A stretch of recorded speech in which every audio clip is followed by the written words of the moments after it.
Hi అండి. అందరికీ నమస్కారం. Welcome to our channel. Margashira మాసంలో లక్ష్మీ వ్రతం. ఈ మాసంలో అతి విశేషంగా 5 గురువారాలలో లక్ష్మీ వ్రతాన్ని చేస్తారు.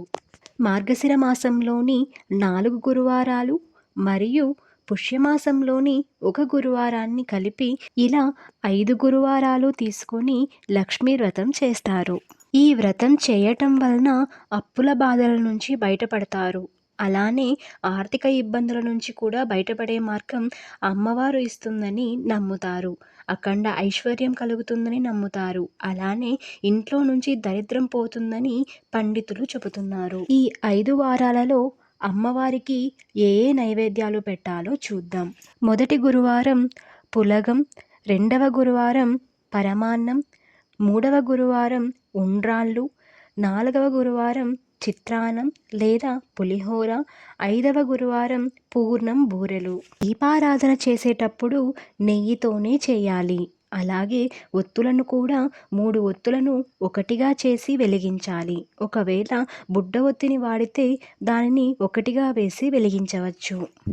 గురువారం మనం ఈ వ్రతం చేసుకోవాలి కనుక బుధవారమే తలంటు చేసుకోవాలి.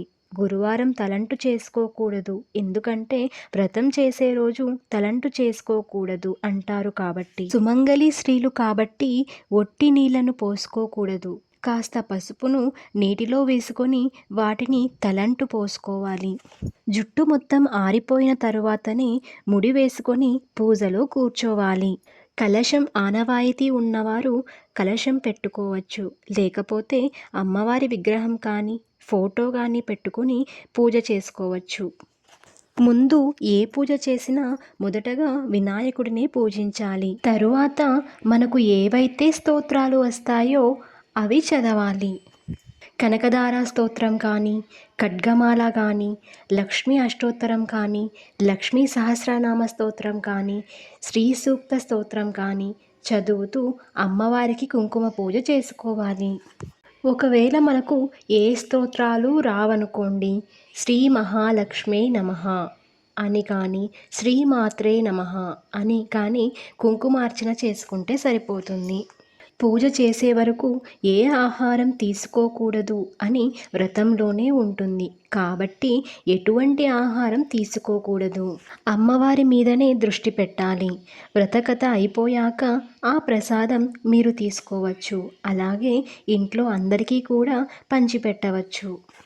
మనకి ఏ వారం అయితే కుదురుతుందో ఆ వారం ముత్తైదువులను పిలిచి తాంబూలం ఇవ్వండి. 5 వారాలు పూజ అయిన తరువాత గుడిలో బ్రాహ్మణులకి దక్షిణ సమర్పణం చేయాలి. ఇలా మనకి ఉన్నంతలో అమ్మవారికి భక్తితో శ్రద్ధగా పూజ చేసినట్లయితే మనకి ఏవైతే ఇబ్బందులు ఉన్నాయో ఆ ఇబ్బందులన్నీ బయటపడడానికి అమ్మవారు చక్కని దారిని చూపిస్తుంది. ఈ మార్గశిర మాసంలో వచ్చే గురువారాలే కాకుండా ఈ నెలంతా లక్ష్మీనారాయణులను పూజించినట్లయితే విశేషమైన ఫలితం ఉంటుంది. ఆ లక్ష్మీదేవి అనుగ్రహం మనపై ఉన్నట్లయితే మనతో అన్నీ ఉన్నాయని చెప్పవచ్చు.